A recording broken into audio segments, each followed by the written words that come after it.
this girl come in, and she's like, I'm getting married, and I want you to do my makeup. We'd never met before in life. Everybody else there had worked that job for years. Like, everybody else on the makeup floor, they knew what they were doing. They also had a vested interest in making commission, and I was like, no, I live in my parents' basement. I don't care about this job at all.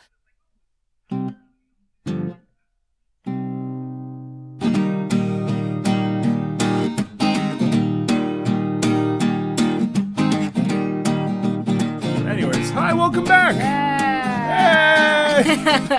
Welcome to episode 22 of I'm Trying. 22 already. 22, we did it. Man. Yeah. Remember, it was just like 2 episodes ago where we were like, wow, 20, can't believe it. Now it's like 22. It's like, wow, can't believe it. 2 episodes ago, I was 29, and now I'm not. Now welcome to this phase of your life. I've been crying for 2 weeks straight. That's not true. You've been having a great time. No, it's actually been, the 30s are great. You've had a great 2 weeks. Yeah. Like, honest, I can't think of a better birthday party than Just for Laughs. Well, that makes it sound like I made Just for Laughs my birthday party. You didn't? You didn't organize the 2-week comedy festival and got some of the biggest names in the universe of comedy to come celebrate your existence? And then Just for Laughs sounds almost like Jhanelle Dennis. So it's such a you hearing yourself. It's so crazy that everyone fell for it. What was the song where you heard your own name in it too? Oh, everyone hears it. Wonderwall. Oh yeah. So Wonderwall. I don't believe anybody feels the way I do about Jhanelle. Yeah. So Wonderwall and Just for Laughs are both actually you. That's wow. Okay, we're good. The two pillars of culture. 2 pillars of culture. 2 things that white guys love. I don't love Wonderwall, but that's okay. Oh, okay. And I haven't been to Just for Laughs, but it seems cool. Was it really like? First of all, have you ever been to it before? No. So this was actually like huge. Yeah, in a lot of and ways. the first time I was in Montreal, the last time I was in Montreal was when I was 18. It's been like 2006 years? or something. Yeah. Wow. And it was only for New Year's because the legal drinking age there is 18.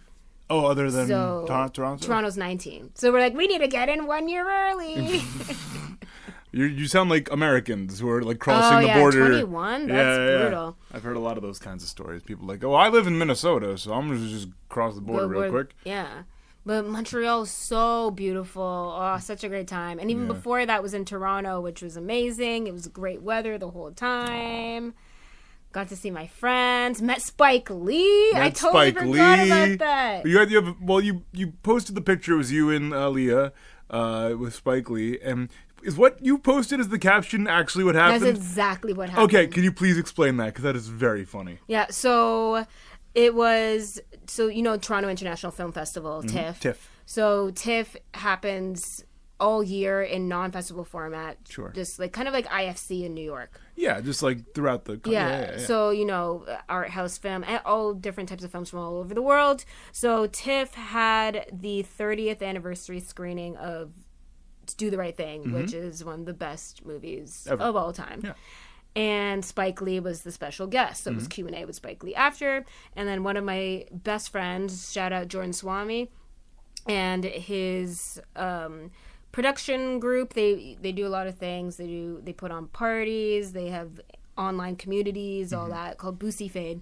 So Jordan and Boosie Fade were community partners for this event. Sure. So already I didn't even think I'd be, because it was sold out. Yeah. Like as soon as it was pre-sale for members and then regular sale. It was already sold out within minutes. Yeah, of course. Because one theater, Spike Lee's going to be there, 30th anniversary, Do the Right Thing in no chance restored digital 4K D3CP in Technicolor. Yeah.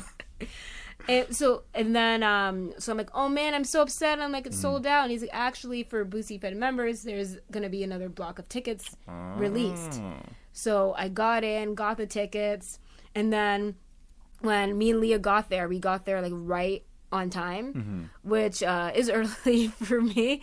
Got there right on time. So our seats were given away where we were supposed to sit. We were like 5 rows back or something. So we ended up being 2 seats in the front row, which I thought would be horrible. Okay, time out. To clarify, because you were late, you got to sit directly in front of Spike Lee. Yes. Dear God. Like, if you do not believe in law of attraction, Do the right thing, my ass. Oh yeah. Show up early. Nope. Do the wrong thing and you'll get Rewarded for it. Oh, come on. I think when I showed up, Leah was if you've been listening to the podcast, you would know her from the Ariana Grande story episode. She got there like right before me. I had this whole parking fiasco thing. I was actually going to be there early, but the parking was crazy. Yeah, whatever. Yeah, I left like an hour, or I left a fully hour and a half before. Traffic, parking, whatever the deal was. Got out, Leah's taking a video. I'm like, we have no time for selfie videos right now. Shenanigans. What have you been doing? She go, it was for the radio station promoting the whatever. I'm like, okay, we need to go in. And there was fiasco with that, with the ticket. They're like, okay, maybe too late to go in. You have to, oh no, I opened up my email for the mobile ticket. Email just completely gone. Okay. I took a screen cap of it. And then they're like, no, we need the actual email because whatever, QR code, blah, blah, blah. And they're like, no, we need the actual email. So I'm like, okay, I'll pull it up. I just screenshotted it like 2 hours ago. Email was gone. Checked inbox, all the other boxes, trash. Weird. Disappeared. I'm like, oh my God. Having a meltdown. I'm like, and I have the ticket. And I paid money for the ticket. And you're not going to let us in?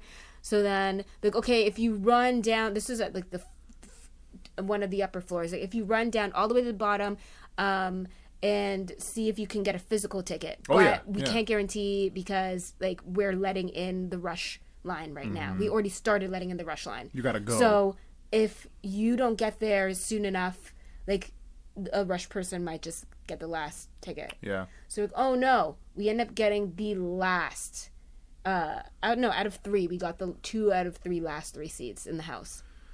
So much that like we were in the front row, but we weren't sitting beside each other. It was just whatever at that point. Whatever. We're like, okay. And then also the theater was so amazing that when in normal movie theaters when you sit at the front, you're looking up and it's the worst, and you're like, I'd rather just watch this on my phone. It was perfect. It was like far back on a stage, crystal clear. Then when Spike Lee came out, it was like right there, and they were like, oh my God, it was amazing. He made fun of the Raptors at the end. Perfect. And he's basketball guy.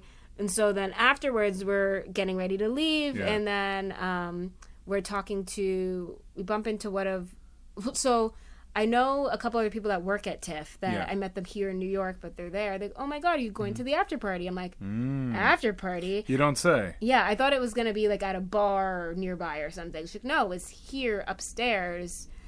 Spike Lee's gonna be there. Okay. What?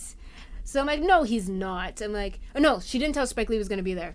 She's like, we have the after party upstairs, open bar, open food. That's my favorite. I mean, yeah. Free food. So I'm like, me and Leah are like, okay, we're there, obviously. So she's like, oh, you just need to have a VIP ticket, which thank God printed the thing because it had the VIP on the ticket. Thank God. So we go upstairs, there's the free bar, free drinks, free food, all that.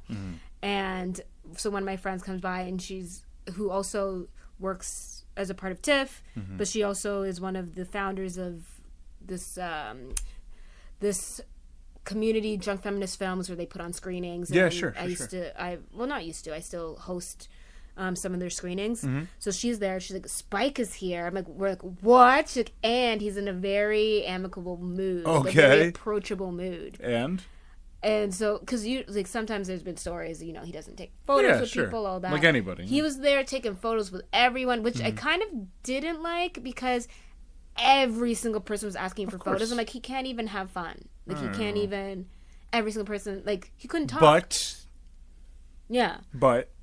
so me and Leah were like, whatever we do, we're not asking him for a photo. And then... Absolutely not. Absolutely not. Definitely not. So he's like wandering around. He keeps on like glancing over, and we're like, hey. He keeps glancing over, and we're not were not asking for And a he's picture looking all. at you. Well, this was like throughout the course of the night. So Yeah. he kept on, well, to be fair, mostly at Leah. But Still. he keeps on like looking over, and then he's like taking pictures of the people. And then Leah had a concert to go to that she had to leave. Okay. So she's like, oh, should I just, like, my dad is the biggest fan of Spike Lee. Should Yeah, I just yeah. say, because she met him in Jamaica once. She's like, should I just go up and say, we met you in Jamaica? I'm like, never, ever say that. She's like, no, you're right. I can't say that. She's like, God damn. So I kind of made this, she was going to leave. So I'm like, okay, you leave. I'm going to get my friend in with your ticket. Yeah. She's like, okay, cool. So I'm getting ready. I'm texting my friend. We're getting ready. And she's just like, hey, you want a picture with me? All right, let's do it. And I'm like, what is happening right now? So Leah goes to Spike Lee and says, hey, Well, you want a picture with me? Yeah, she's standing like maybe a foot away from him, and he's looking Yeah. at her. She's like, what, you want a picture of me? All right, let's do it. And then That's- he was kind of like looking at her weird. He's like, okay. That's really funny. She turned him into a fan, and then they gave me the phone to take the photo, and then she's like, no, Jhanelle, why don't you get in it? I'm like, okay. He's like, yeah, you get in it. I'm like, oh my God, what? She right after she was embarrassed because she was like, I think he thought that I was psycho, but I'm like, no, that's a hilarious that's the genius joke. move. That is a genius move. Yeah. To turn the Also, tables she like looked that. amazing. She looked like a better looking version of Rosie Perez in the movie. I'm not even joking. If you see the picture, you know. Okay. So I'm just like, oh, it's perfect. It's such a cute joke. It was such a way to break the ice. And then afterwards, we were talking to him. I'm like, yeah. I'm like, I live in Brooklyn right now. It was so great to see like all of that. And he's like, where in Brooklyn do you live? I'm like, well, I'm like, you know the J train? He's like, I know. And he was like, almost like, really?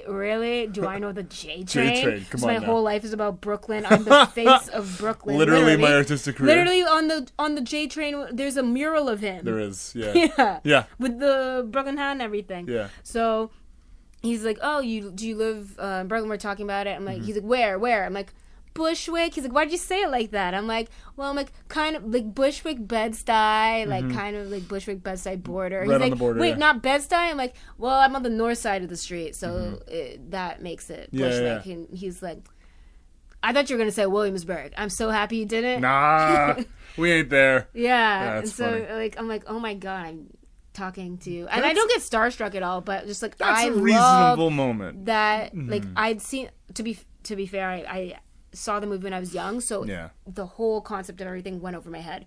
Watching it again now, I'm like, this Whole new is so feeling. relevant. Yeah. It called so many things. It called Trump. It called gentrification. It called global warming. Like, so many themes from 1989 that are Very intensely relevant. today.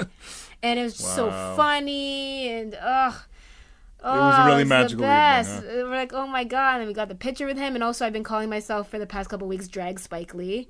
Drag Spike Lee. Yeah, because I dress like, I feel like some of the times I dress like him, and the glasses. So That's special, drag man. Spike Lee. That's man. one way to start out a 2-week trip to Canada, huh?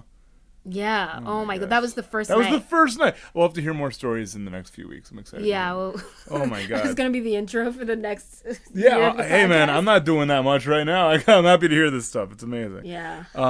Anyways, let's get into the I don't know why I episode. said yeah. Like, you're not doing much. Yeah. No, I'm Jake's not. I'm doing not. much. I bet I got I have like No, a you month do where not. I have like no work. I'm gonna have to figure out some stuff.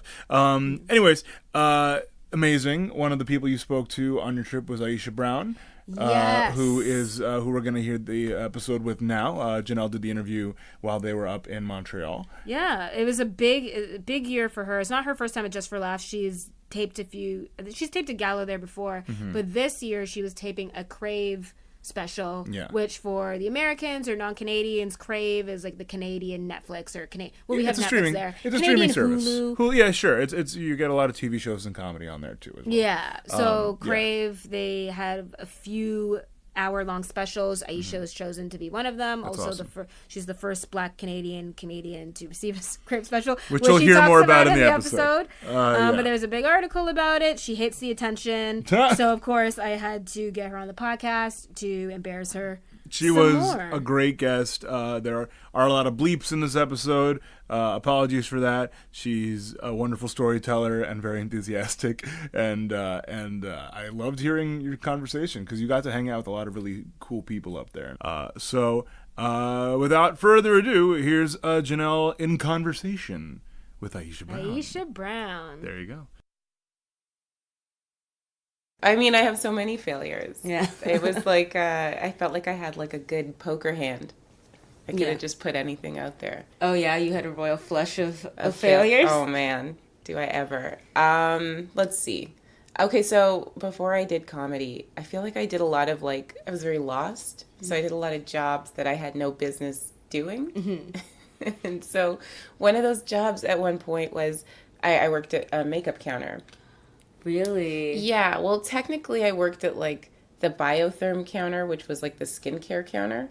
But like, and they would like fill my head with lots of like fake science to sell people about why the creams would work. They're like, oh, this has been extracted from the oldest tree in the jungle, and like, bitch, it's just some cream. It's like Nivea with some essential oils dropped in it, and people are like, I can feel it working. Like, it's a lot, and I feel my cells rejuvenating. Yeah, and they like made me wear like a lab coat, right? So that's official. Yeah. And it wasn't like the Clinique lab coat. It looked more like a nurse's lab coat, but like I definitely wasn't equipped to be a nurse at all. Like, it was just not. So you didn't go to school to be able to sell products at Biotherm? No. Well, they'd have these like one-day schools where you'd like go there and they'd like brainwash you and they'd give you like a few free products to take home, and then you'd like try them out and you'd be like, I think this works. But I was like in my 20s selling anti-aging products and like lying to older women that I am right now. Like, yeah, this is definitely going to kill those fine lines. You want this right now. Like, this it's working for me. Yeah, look, I'm 145 years old.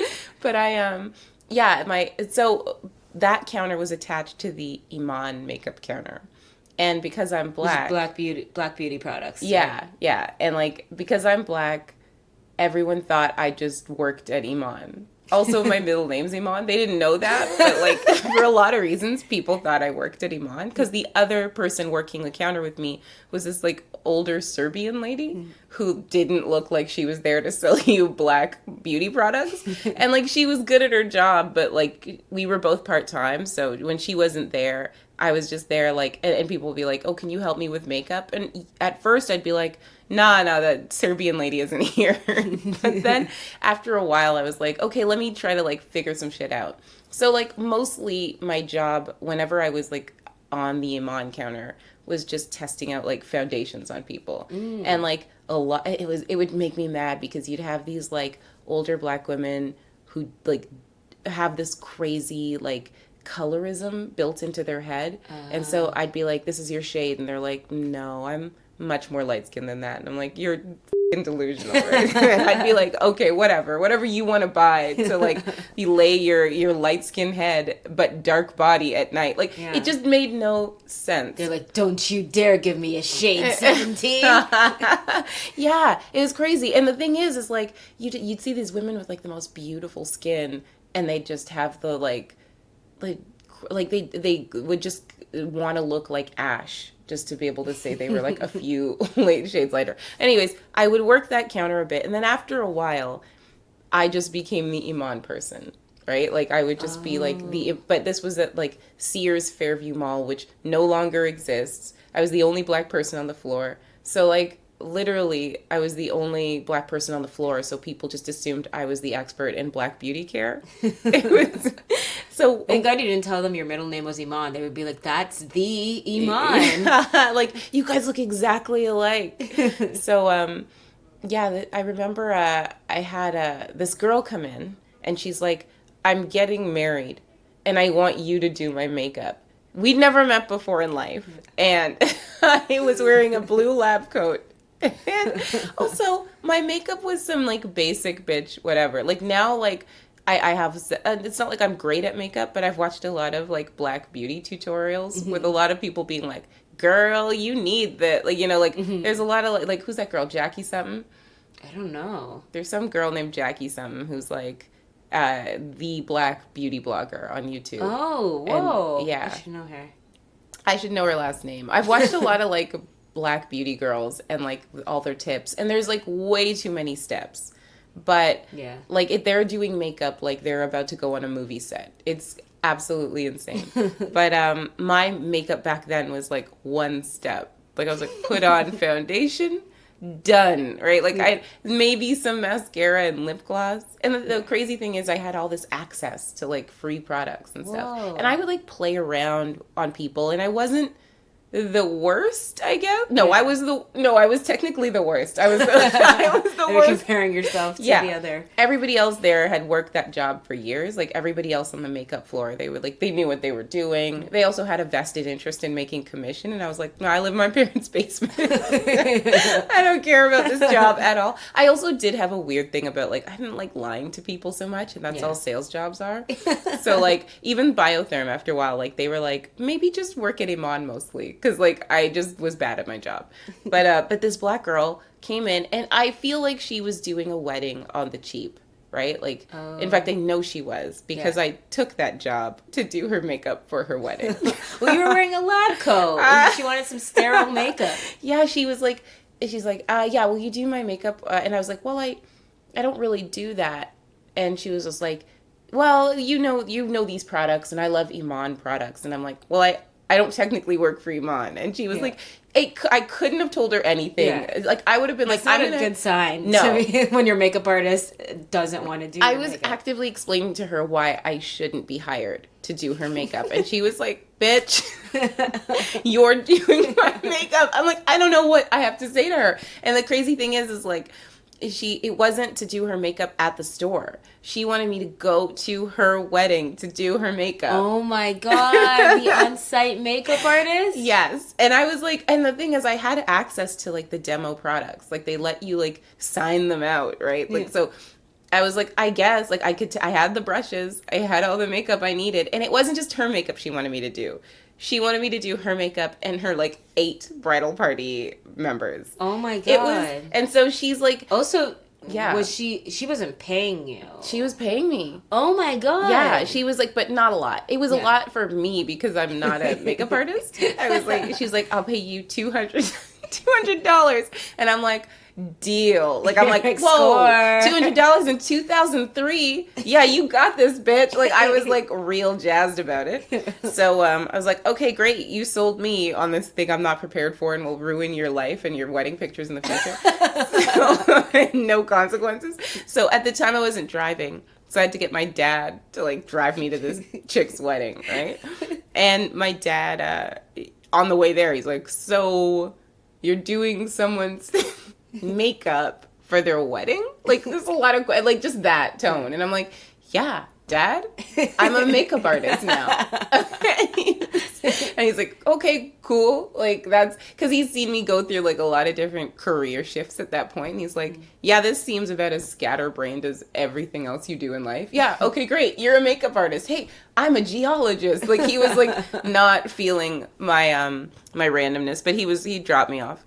And so I get in there, and it was like, it did look like a wedding that was like being staged for like citizenship. You know what I mean? Oh no. Like, no, there was no love in the room, right? Like, it was a lot of you couldn't feel the love that night. It was like a community center like place, and it was like, this is gonna be the ceremony, and this is also gonna be the reception area, and there's gonna be minimal changes to both. And the food was just, like, all of it was just kind of like, they just slapdashed this wedding together.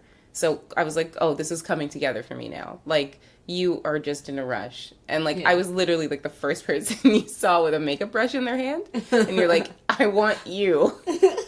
So I walk in, and they show me where to set up. And I set up, and the girl's like, okay, so I want you to just, like, do the wedding party first. And then, like, but spend the bulk of your time on me. And I'm like, okay, cool. Sounds great. But, like, her wedding party was mad particular about, like, what was going on with her face. Oh, no. And it's not like I could be like, this isn't really what I do for a living. I'm standing there. You're like, okay, calm down. Yeah. I just worked the counter. I actually had, like, received tips from my coworkers who were like, what are you doing? Like, they were like, no, you got this. You got this. And, like, so they had, like, one of them had given me one of those, like, makeup artist aprons to wear. And, like, another one had, like, written down tips, like, but the most big, like, if I hired a makeup artist and I saw them pull out a piece of paper and it said, like, clean their face first. Apply moisturizer. Yeah, it was like, and I kept consulting the list. It was so bad. So then I'm doing like, most of them were like not that picky because they knew what this was, a sham wedding. I don't know if it was a sham wedding, but I feel like it must have been. Like, those are the only circumstances. It was a wedding that wasn't being taken too serious. Yeah, exactly. But one of the girls is like, she came with like tips and stuff. Like, she's just like, okay, I want like a rainbow kind of on my eyes. She's like, I want you to use as many colors as you can, but blend them so they all look like one. And I'm like, what? And I'm like, well, if I know anything from being a scientist and biotherapist, that when you do that, when you mix all the colors, you get brown. So is brown what you want? Yeah, like you just want some brown. So she was like, just put like all the colors on my eye. But instead of just being like as a makeup artist, I don't think that's a good idea, and everybody has to match. I was like, you got me, like I got you. So I was like, you want all the colors? I got all the colors. Yeah, and I literally had so much makeup with me, it was overwhelming. So I was just like, bam, bam, bam. She had a lot of colors on. She looked like a mental patient. She looked like so that was going on. Minimal mascara and like no eyeliner. Cause like, wait, what? No eyeliner. Like, just like I had eyeliner. I didn't apply any to them. Ask for it. Yeah, because also I was like, I gotta like get you through quick like a drive-through, cause right, like we don't have time for this. And everybody had the same. It's like when you go to McDonald's and then you leave the drive-through and you check the bag and there's no fries. Exactly. And you know, yeah, like they got like everybody got a piece of blush. Right, some blush in there. There was like I had like my little like signature touches, you know, here and there. And then, but the funny thing is every time I would turn around, I'd see somebody whose makeup I just did looking in the mirror, applying their own makeup. Right, like a big sign. But like Rainbow Fish Eye was like really like she was feeling our concept. Yeah. But then the bride came in and was like, what? Like, she was just like, no, you can't. She's like, everybody else looks like the same, and you stand out in like a bad way, and like, please, like, start again on her eye. Just give her the same eye as everyone else. And the girl's like, no, like, this is my eye. This is my day. Yeah, it was crazy. And I'm like sitting there and I'm like, oh God. And it like, the bride's like, I just want them all to look the same. And like, it's not going to look right for the pictures. And I'm like, you know what else isn't going to look right for the pictures? Everybody. Because I don't know what the I'm doing. So anyways, they sorted it out amongst themselves. Where like the bride's like, just like take off. She's like, just take off like a little bit. And like we kind of like I put a little bit of like powder on it to like to make it more subtle on top of the colors on the eyes. Yeah, but somehow it worked. Wait, so you didn't take it off? I didn't take it off. I just subtle. In the makeup industry. Now it's a rainbow with a cloud over it. I put a little cloud on that. I put a little cloud action on that, and so she was fine. Well, like they were fine with whatever was going on with her face. And then it was the bride's turn. So the bride comes to me and has fake lashes. Already? No, not on. Oh, just the fake lashes, the glue, and she's just like, do your work. And I'm like, So at this point, I'm panicking because I hadn't anticipated anybody wanting fake lashes. Yeah. And this is pre-YouTube days, right? So you can just go watch a tutorial. I can just go to the bathroom. No, I was like. Okay, I'd seen people put on fake lashes at work before, but it also seems like a real fucking elaborate process that involves not shaky hands. And that is not what I was working with. So, like, I did her foundation, which is my, like, specialty. And, like, yeah, I realized now, too, I'm like, nobody got primer, nothing. So, like, by the end of the day, like, everybody was melting off. For sure. And so I put on her foundation. We did like blush, like some basic bitch makeup, but like natural. And the girl was like pretty. She didn't need a lot in my defense. And then, proceeded to apply, like I had like a Q-tip and like, so I'd squirted out some of the glue, took the Q-tip and like applied it to like, you know, her lash line or whatever. Wait, what? That's not what you're supposed to do. Oh, really? You're supposed to put the glue on the lash band.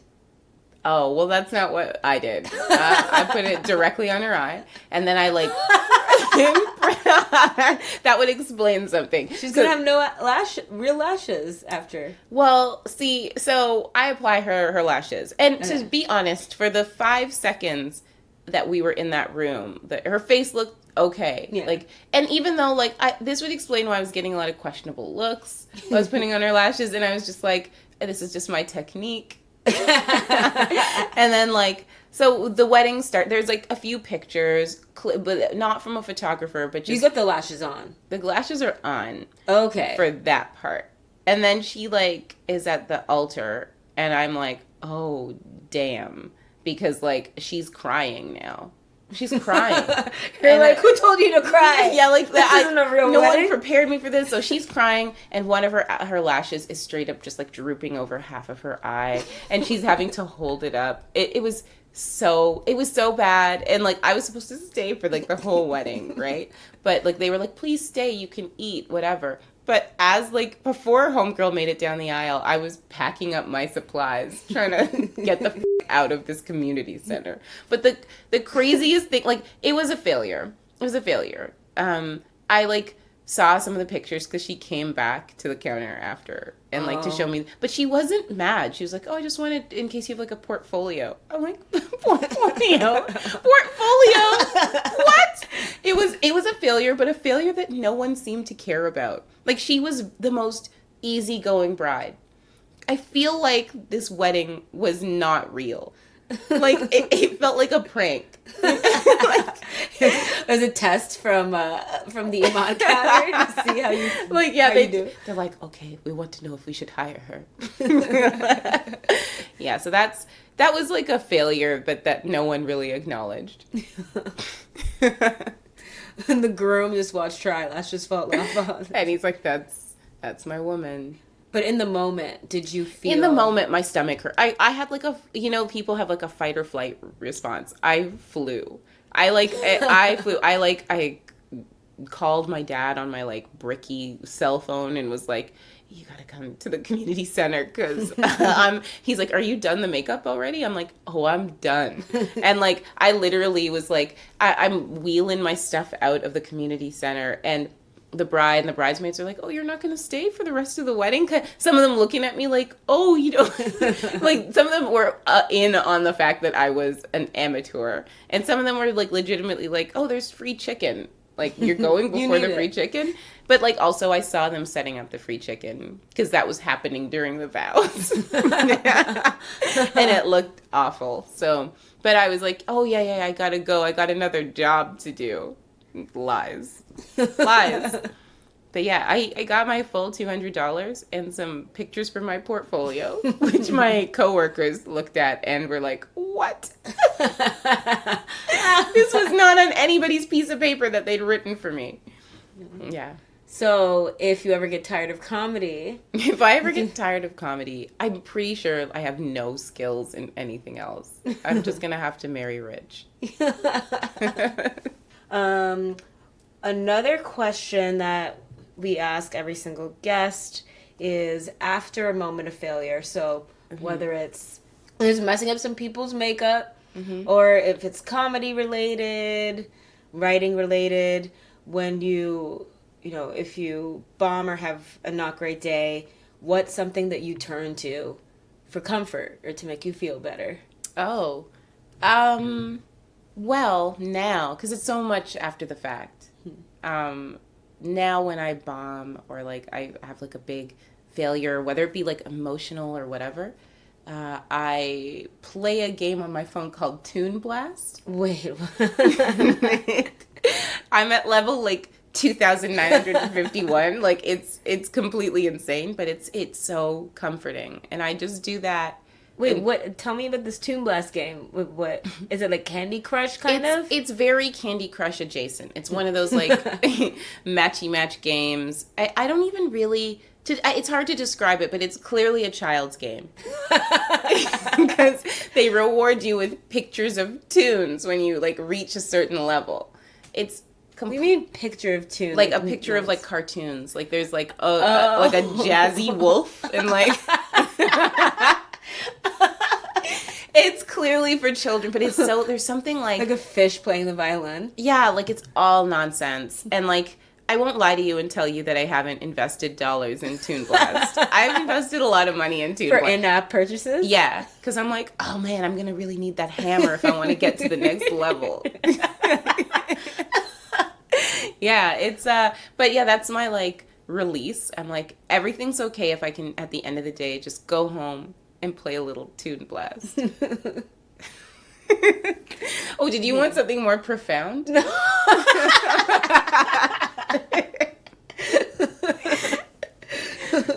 No, I just have a question about the Toon Blast. So once you play it and let's say you play it and you don't beat that level, are you more motivated because you're like, oh, this is such a bad day, I have to beat this level?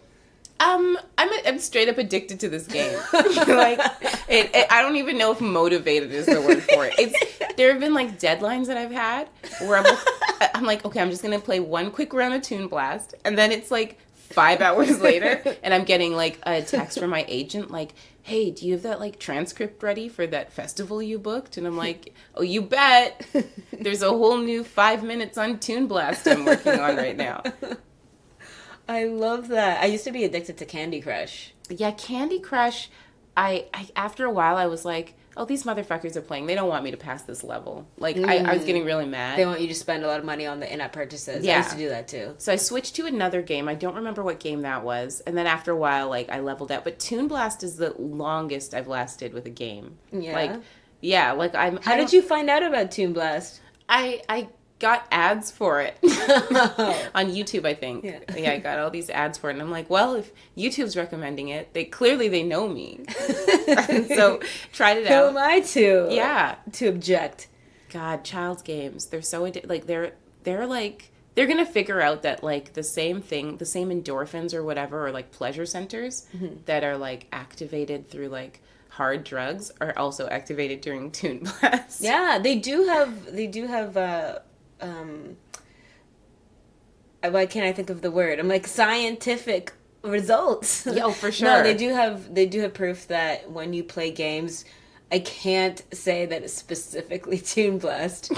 But when you play games, there's so much thought put into everything from the sounds because it activates the reward center in your brain, and your brain shoots out all those, endorphins, oxytocin, mostly dopamine, I think. So that's why even with Candy Crush, when I used to be addicted to it, me and my coworker used to play it at lunch, and I used to have it on, like the sound on. Yeah. Because I'm like, every time I hear the crunch or the all right, yeah, or the, it's crazy, like, Candy Blast, like that, like it made me feel so good. I actually used to turn the sound off on Candy Crush, because of the deep shame. Like I was like, oh, this is making it so obvious that this is built, like it's built for a child, but clearly also for adults with like no impulse control. But like, all right, you beat that level. You ready to go to school today? Yeah.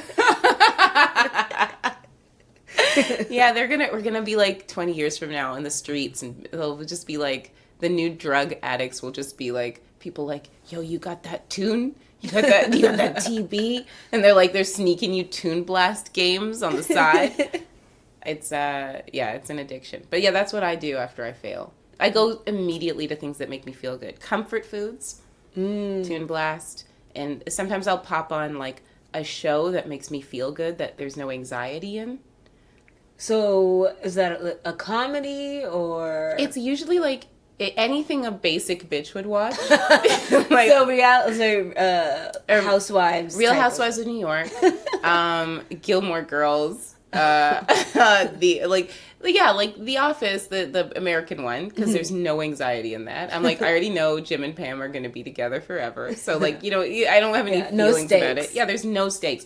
Any show that has like no stakes in it, I put on whenever I'm feeling too anxious. Oh. Yeah. Gilmore Girls is the best for that, because I'm like, every episode is like Thanksgiving. I don't understand it. Like every episode feels like it's a Thanksgiving episode. So it's just them talking, walking, drinking coffee, looking being adorable. Witty. Yeah. 2 characters named Lorelai for no goddamn reason. It's just great. Oh man, so the comfort food, Toon Blast, Basic bitch TV. TV. Yeah. I do know, I remember one time you watching, and I tell people this all the time, I don't know why, you watching videos on YouTube of people passing out on roller coasters. Oh god, yeah, that was a thing for a minute. Like now it's just. Oh, you're over that now. You're above that. That was a phase. It's not. It's just so much. Like after a while, I was like, I've seen it. Like unless there's a new element, like somebody loses a wig, it's not. It's not as fun. Now it's just like, ever watch like water slide fails? It's so good. Water slide fails is fun. So it's like people go down the slide and then get stuck. Or just brucking up their body, like just going way too hard down a water slide or off a water slide. Also musical theater fails are great. Like there's a Peter Pan fail video that's just the best of just people, because like just tiny people on wires being like accidentally like jammed through a window is the fun. and you hear them singing like Wendy. Oh, it's so good. So you also like seeing other people's fails. Yeah, fail. That's the best. That's it is. I guess it's like, it makes me like an ass, but it is funny. Like if somebody had my fails on video, I think they'd be pretty funny. In fact, there are fails of mine on video.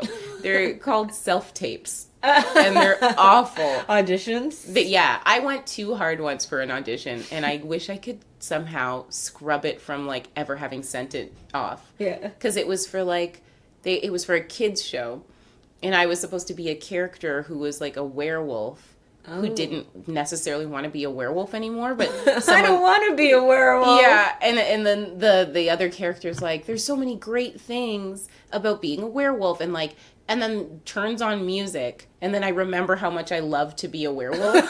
So it's like, but it's also like there was an element of it that was a little minstrelly, because like I was like a jive talking werewolf, and also like, and the power of music makes me like I can't resist these beats. Like it was really, when's the moon gonna come out? Yeah.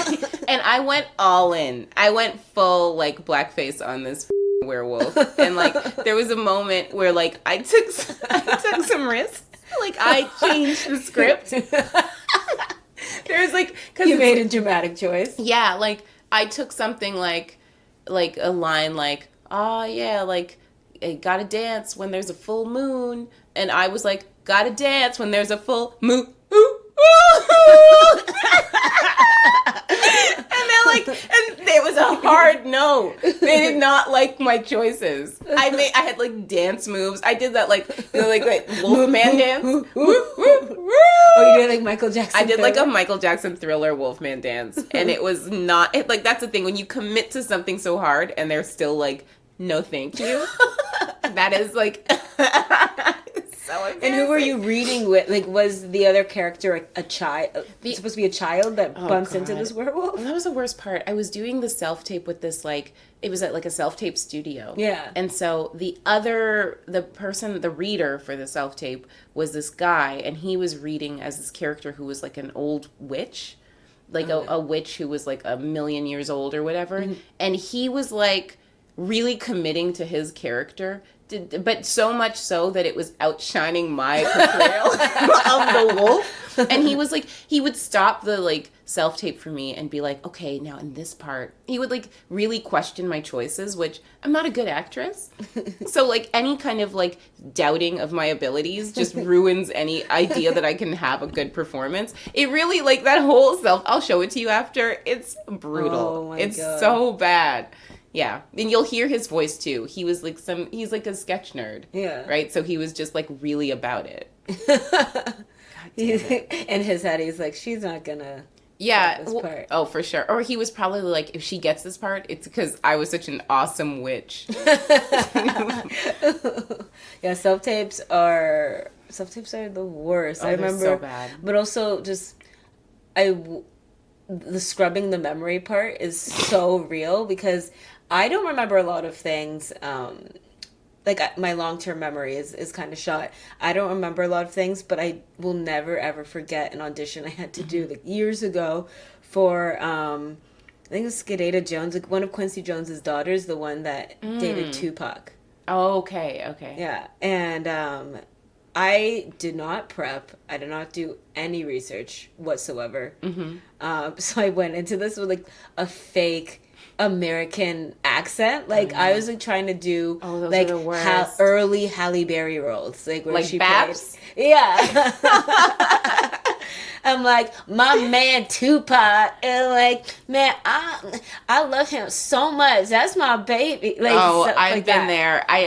And they're like, oh my god, like a white girl could come in and do this better. Yeah, that's the It worst. was like, so insulting too. Like, and I hope, but I hope to never run it. Like, they obviously don't remember who I am at all. Yeah, but I just sitting across from them and seeing their face like drop when. They're like, who set the sides to this girl? You know what, Never though? again. This is the problem with being Black and Canadian, is that we gotta eat, too. Okay? And sometimes you get asked to do auditions for parts that are, like, African-American roles. And they expect you to do... Like, I did an audition for, like... There's some gospel group. I can't remember what they're called. The Something Sisters. They're, like, a real gospel group. And they're, like... I think it's being produced by, like... either Missy Elliott or Queen Latifah. Whoa. Yeah, it's like this made-for-TV movie about these, like, you know, gospel singing sisters from, like, Detroit. And my agent, and this sparked a conversation with me and my agent where I was like, I can't be, if it's a singing role, please stop. Like, we all, like, especially, like, a gospel singer, you can't fake that right? That's embarrassing. Also, like, if it's a role that requires, like, an African-American vernacular accent, I can't do it. I can't. Straight up. Any accent. I've written parts for characters with my name named Aisha Brown, where I had a hard time getting that down. So, like, if you're like, oh, they're slightly Jamaican, you. I can't do it. And it's embarrassing. And it shames all of us. And, like, I feel like my agent will always be like, you know what? Just give it a try. You might have a take on it. And I'm like, you mean as a fake American? They're like, I like the way she doesn't sound like anybody else in this movie.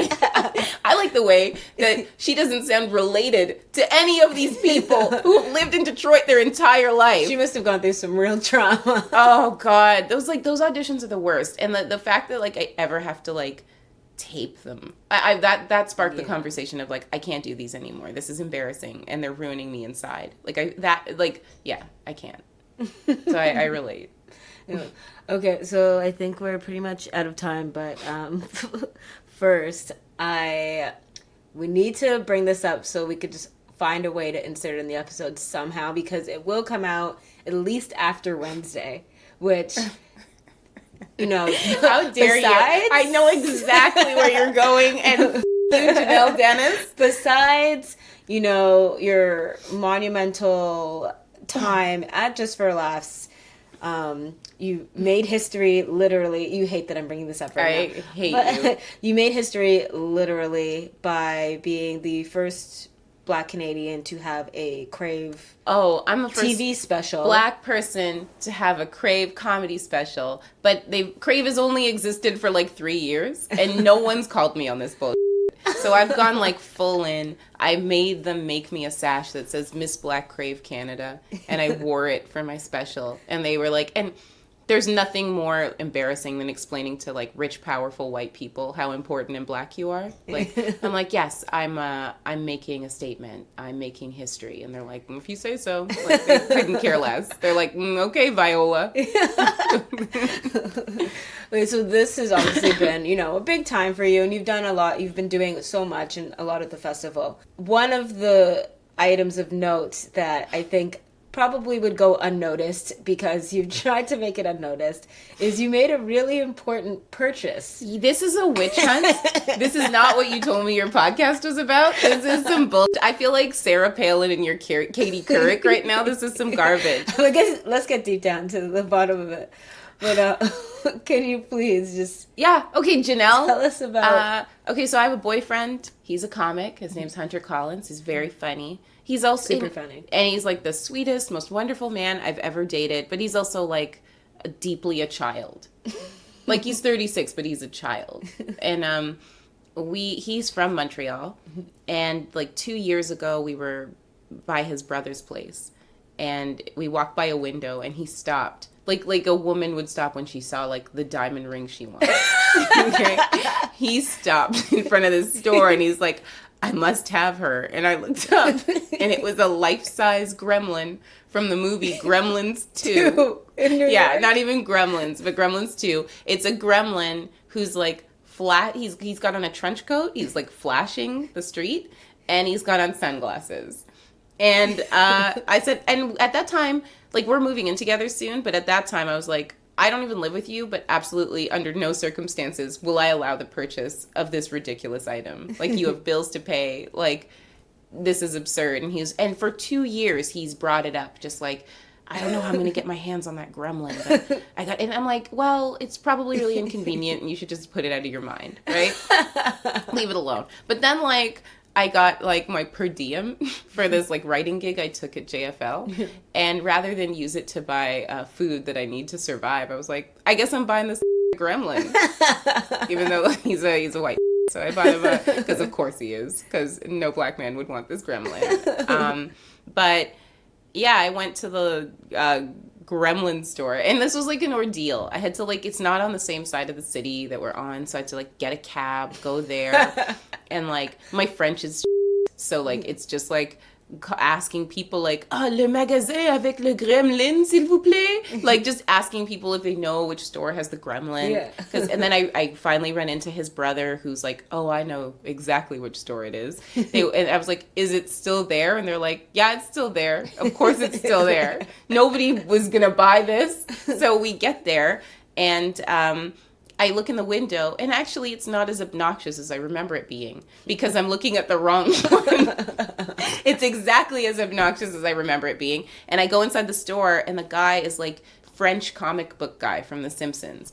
And I'm like, yeah, can I please buy that gremlin in the window? And he's like, how much is that gremlin in the window? So, like, can I have that gremlin? And he's like, no. And I'm like, pardon, what? Like, what? And he's like, no, I have to order them in, and I don't even know if I can order them in. And I'm like, well, can you check? Like, can you just check to see if this is a possibility? So he's looking, and he's like, that's my last one, and I can't order it in. They don't make it anymore. They don't make them anymore, obviously, because it's 2019, and it's a goddamn gremlin. And so I'm like, well, can I buy this gremlin? Like, it's featured in your window. And he's like, oh, I just love him so much. And he's like making a big deal. And I'm like, is he doing this to drive up the price? But my man looked really wrecked.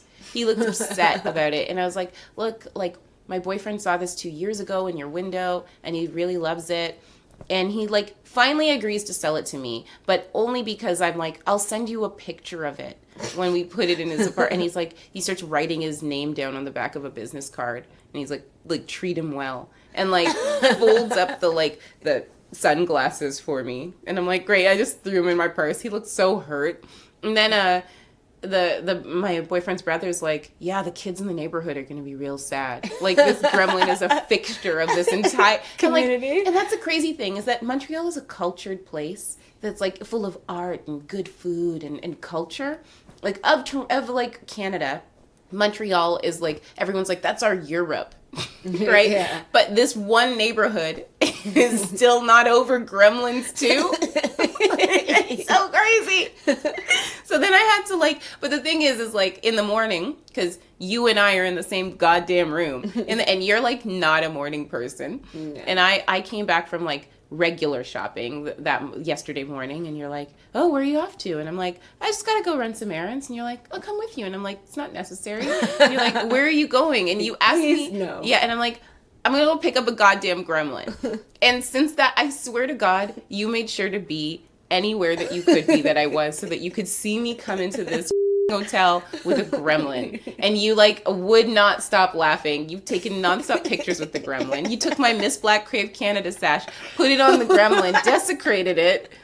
Like, you're disrespectful. And then, but you did help me. You got you had to transport the gremlin across. Yeah, Barry Taylor of Comedy Records is a lifesaver, and he's, because I'm, like, not taking that on a plane. I'm not buying a ticket for the gremlin because it's not big. Like it's so big, and you can't put it in overhead. I can't put it in overhead. I can't. It won't fit because it comes in on its own suitcase. stand that holds its weight.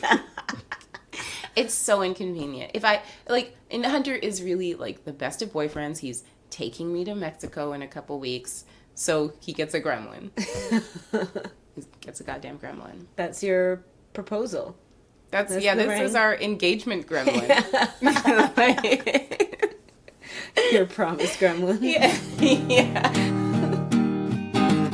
Follow Aisha on Twitter at Aisha, that's 3 E's, and Instagram at Aisha Hates Posing. And keep your eyes out for her new comedy special on Crave in Canada. Oh, and if you enjoyed the show, please leave us a review on iTunes. It helps spread the word about the show, like a Flasher Gremlin and Gremlins 2. Spread his trench coat. Mm-hmm. Yes, like the Gremlins and Gremlins 2. Hit it, Jacob. All right. And of course, make sure you're subscribed to easily download new episodes.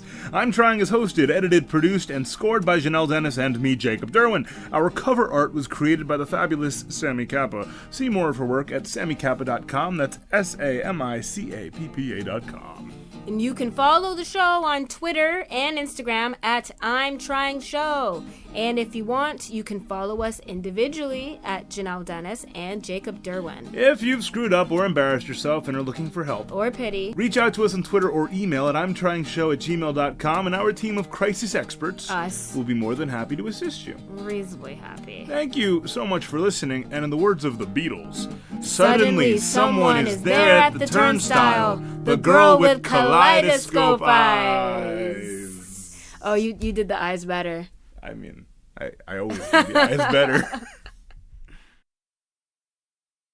Say that again. 1, 2, testing, 1, 2.